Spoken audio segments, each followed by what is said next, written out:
帝国云岚宗，我萧炎回来了。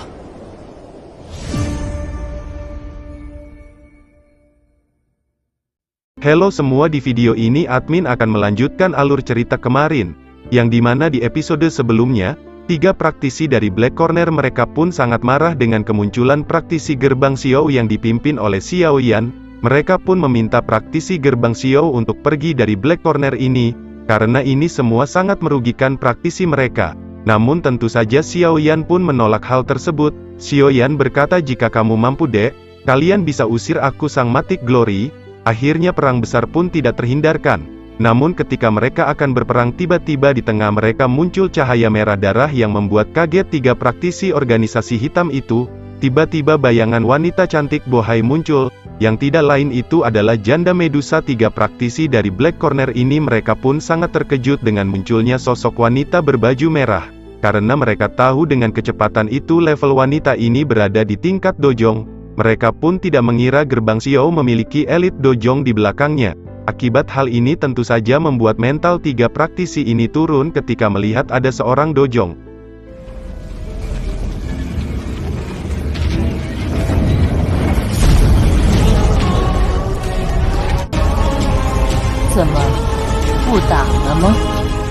Dengan munculnya Ratu Medusa, 3 praktisi yang sebelumnya mencoba menyerang Xiao Yan. Mereka tidak percaya ada elit dojong di belakang Gerbang Xiao. Tentu saja mereka pun tidak akan mungkin berani melawan Gerbang Xiao. Sekarang mereka berniat pergi karena mereka tahu perbedaan kekuatan yang sangat jauh. Mereka bertiga belum tentu bisa mengalahkan Xiao Yan. Namun sekarang muncul lagi elit dojong, membuat kemungkinan besar mereka akan kalah jika mereka bertempur dan mereka akan kehilangan banyak orang, yang pada akhirnya mereka pun meminta maaf atas kejadian ini. Seperti kita hanya salah paham. Sekarang mereka pun terkena mental akibat munculnya Ratu Medusa. Mereka mengatakan semoga ketua Gerbang Xiao Yan bisa memaafkan kami atas kebodohan kami yang telah mencoba untuk mengusir Gerbang Xiao.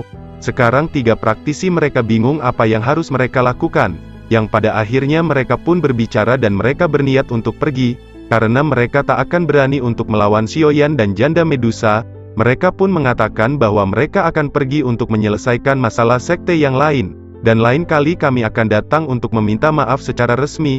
Akhirnya 3 praktisi yang di awal ingin menghancurkan Gerbang Xiao mereka pun langsung mencoba pergi dari tempat ini.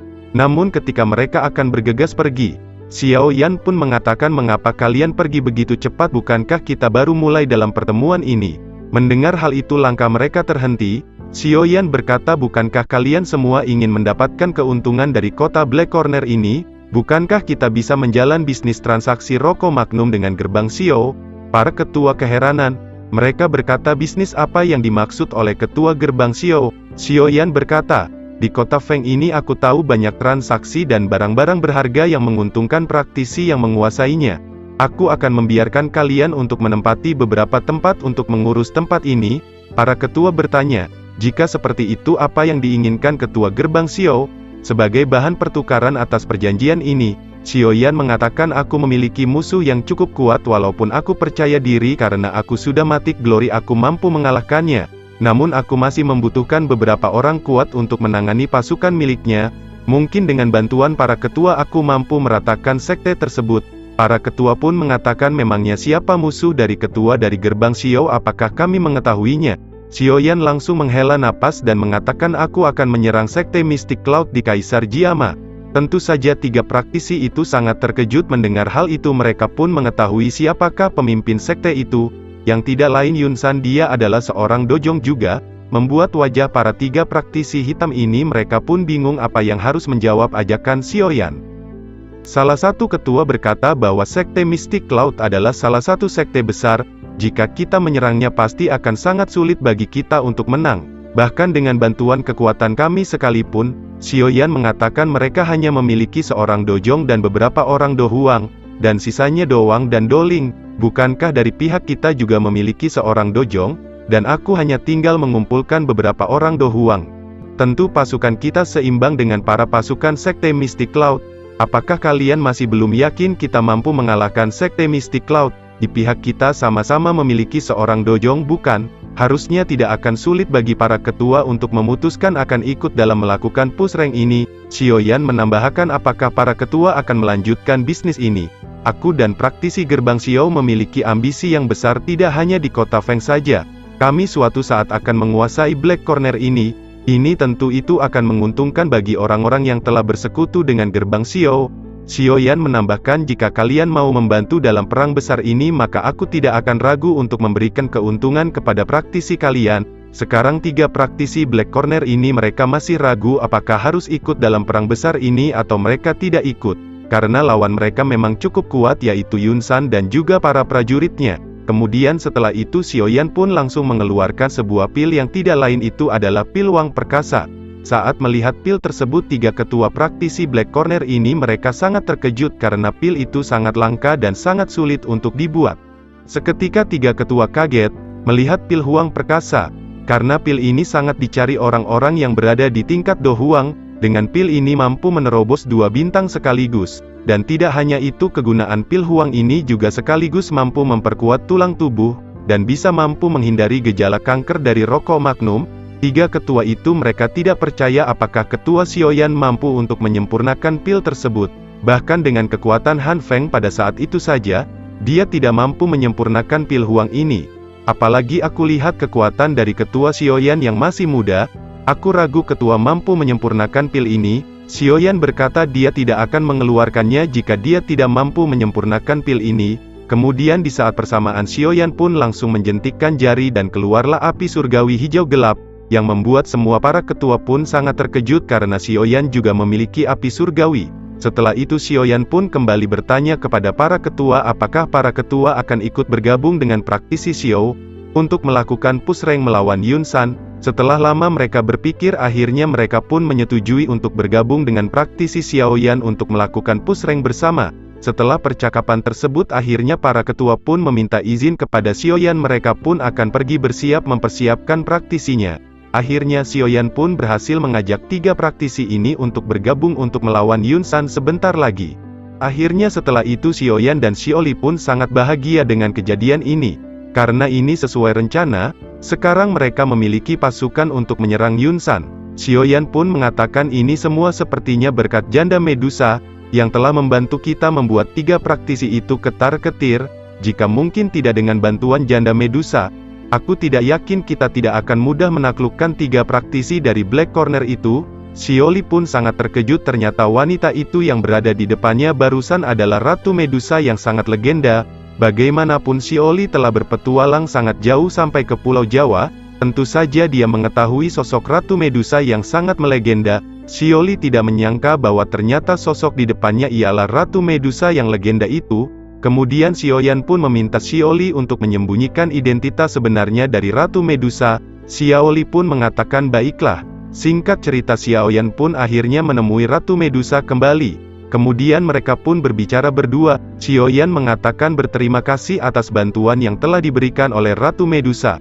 Medusa pun dengan dingin berkata, apakah sebenarnya tujuanmu ingin aku juga membantumu melawan Yun San? Medusa pun mengatakan bahwa dirinya tidak ingin terlibat masalah apalagi dengan seseorang yang sama-sama kuat. Xiaoyan pun mengatakan bukankah kita telah memiliki perjanjian yang kita tidak bisa langgar bukan? Di sini Medusa pun sangat kesal karena Xiaoyan selalu memanfaatkan dirinya untuk menjadi tank pertempuran. Xiaoyan mengatakan mungkin dalam perang besar itu aku tidak akan memintamu untuk bertarung, kamu bisa duduk santai jika kamu tak ingin membantu. Aku tidak akan memaksamu untuk ikut membantu dalam pertempuran ini. Medusa pun berkata pada saatnya tiba aku yang akan memutuskan akan membantumu atau tidak membantumu. Akhirnya setelah percakapan itu Ratu Medusa pun dia menghilang dari hadapan Xiaoyan. Kemudian setelah itu cerita pun berpindah kepada Xiaoyan yang bertemu lagi kepada Xiaoli. Xiaoli melihat percakapan barusan Xiaoyan dengan Ratu Medusa. Xiaoli pun mengatakan kepada Xiaoyan, apakah kamu yakin Ratu Medusa akan membantu kita ketika kita melawan Yun San? Sepertinya kita tidak bisa berharap sepenuhnya kepada Ratu Medusa. Xiaoyan, jadi siapakah yang membantu kita jika melawan Yun San dan di saat kita dalam keadaan kritis? Xiaoyan mengatakan bahwa mengalahkan Yun San adalah urusan Kusang Matic Glory. Namun apa yang dikatakan Xiaoli juga ada benarnya. Xiaoyan pun dia merasa bingung karena dalam sekte Mystic Cloud, Tidak hanya Yun San, ada beberapa orang berlevel Do Huang yang sangat kuat. Tentu saja jika dirinya saja tidak akan cukup. Namun jika kita bisa mengalahkan Yun San, tentu saja semua sekte Mystic Cloud akan kalah. Dalam pikiran Xiaoyan sekarang, dia berpikir bagaimana dia harus dengan cepat menerobos level agar bisa sebanding dengan Yun San. Kemudian setelah itu Xiaoyan pun memperlihatkan cincinnya dan dia pun teringat dengan kekuatan gurunya. Tentu saja jika dengan bantuan gurunya dia mampu menghadapi Yun San, bahkan akan lebih mudah mengalahkannya. Sedikit info, diceritakan setelah di dunia magma jiwa Youlau tertidur dan Xiaoyan pun sekarang berusaha untuk membangkitkannya kembali. Xiaoyan mengatakan pasti dengan bantuan gurunya yang berada di tingkat Dojun dia tidak akan kesulitan untuk mengalahkan Yun San. Tentu saja dengan bantuan gurunya Xiaoyan mampu meningkatkan kekuatan secara drastis seperti sebelumnya. Namun Xiaoyan berpikir hal yang harus pertama dia lakukan yaitu membangkitkan kembali roh gurunya yang telah tertidur. Dengan seketika Xiaoyan pun dia sangat bahagia karena masalahnya sedikit demi sedikit terpecahkan untuk melawan Yun San. Xiaoyan berniat untuk membangkitkan gurunya terlebih dahulu. Kemudian dia pun berkata kepada Xiaoli agar mencari bahan-bahan obat yang dia butuhkan. Xiaoli berkata baiklah. Xiaoli bertanya bahan obat apakah itu. Xiaoyan langsung memberikan daftar bahan obat yang dia butuhkan. Namun Xiaoli sangat bingung, karena bahan-bahan obat yang diminta oleh Xiaoyan, bahan-bahan obat itu tidak pernah dia dengar. Bahkan dia tidak tahu bahan obat apakah ini. Sepertinya ini adalah bahan-bahan obat langka, namun Xiaoli berkata bahwa dirinya akan berusaha sekuat mungkin untuk mencari bahan-bahan obat ini di kota Peng ini. Namun permasalahan Xiaoli yang dia pikirkan, walaupun di kota Peng ini banyak bahan-bahan obat yang langka, namun pastinya obat ini akan sangat mahal. Sementara hasil setoran dari kota Peng ke praktisi Xiao ini masih sedikit, karena kita baru menguasai kota Peng ini baru sekitar 1 bulan. Kemudian setelah itu Xiaoyan pun mengeluarkan 10 botol pil. Dia meminta Xiaoli menjual pil ini kepada orang-orang di kota Peng ini. Pasti banyak orang yang ingin membelinya, karena pil ini berada di tingkat yang cukup tinggi yang telah disempurnakan Han Feng. Setelah mendapatkan pil tersebut, Xiaoli pun segera bergegas mengambilnya. Dan kemudian dia pergi akan menjual pil tersebut untuk mencari bahan-bahan obat yang telah diminta oleh Xiaoyan. Kemudian cerita pun berpindah kepada Xiaoyan yang masuk ke dalam satu ruangan. Xiaoyan pun mengeluarkan bahan obat yang ada dalam cincin penyimpanan milik Han Feng. Setelah melihat banyaknya bahan obat, Xiaoyan pun terlintas akan membuat pil pemulihan spiritual ungu. Di saat bersamaan Xiaoyan pun teringat sosok tua yang selalu membantunya. Yang tidak lain itu Hai Bodong. Dia selalu membantunya ketika melawan Yun San. Bahkan kakaknya pun dibantu oleh Hai Bodong. Ketika kakaknya dikejar oleh Sekte Hall of Soul, Xiaoyan pun teringat bagaimana Hai Bodong dengan semua kekuatannya melindunginya dari kejaran Mystic Cloud. Xiaoyan tidak bisa melepas jasa yang telah dilakukan oleh Hai Bodong selama ini kepadanya dan keluarganya. Karena itu dengan bahan yang sekarang ada di depannya, Xiaoyan pun berniat untuk membuatkan pil spiritual ungu untuk Hai Bodong. Kemudian Xiaoyan pun mengeluarkan sebuah kuali yang sangat bagus. Ternyata kuali ini adalah milik Han Feng. Xiaoyan memuji kuali milik Han Feng ini. Setelah itu Xiaoyan pun langsung memulai pemurnian untuk membuat pil spiritual ungu untuk Hai Bodong. Xiaoyan pun sangat kagum kepada kuali milik Han Feng ini, karena ketahanannya yang sangat kuat. Kemudian Xiaoyan langsung memasukkan semua bahan dan mulai untuk membuat pil spiritual ungunya. Xiaoyan menyadari bahwa dia sedang memurnikan pil tingkat 6. Namun ketahanan dari kuali ini sangat hebat. Pil tingkat 6 itu memiliki kecerdasan sendiri dan bisa terbang kemana saja. Namun kuali ini mampu menahan pil ini di dalam yang membuat pil itu tidak bergerak kemanapun. Singkat cerita, Xiaoyan pun berhasil memurnikan pil tingkat 6 pil spiritual ungu untuk Hai Bodong. Xiaoyan sangat senang dia berhasil memurnikan pil tingkat 6. Dengan hal ini Xiaoyan pun telah naik peringkat yang awalnya alkemis tingkat 5 dan sekarang alkemis tingkat 6.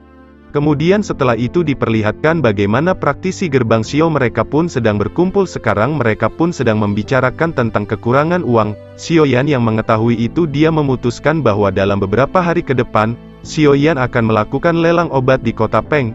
Karena sekarang Xiaoyan sudah berada di alkemis tingkat 6, banyak pil obat yang telah Xiaoyan buat. Berita pun tersebar ke semua kota Black Corner ini dan orang-orang kuat pun nantinya akan datang untuk pelelangan ini. Mereka pun ingin mengetahui sosok pemimpin gerbang Xiao yang telah menaklukkan kota Feng. Ceritanya bersambung.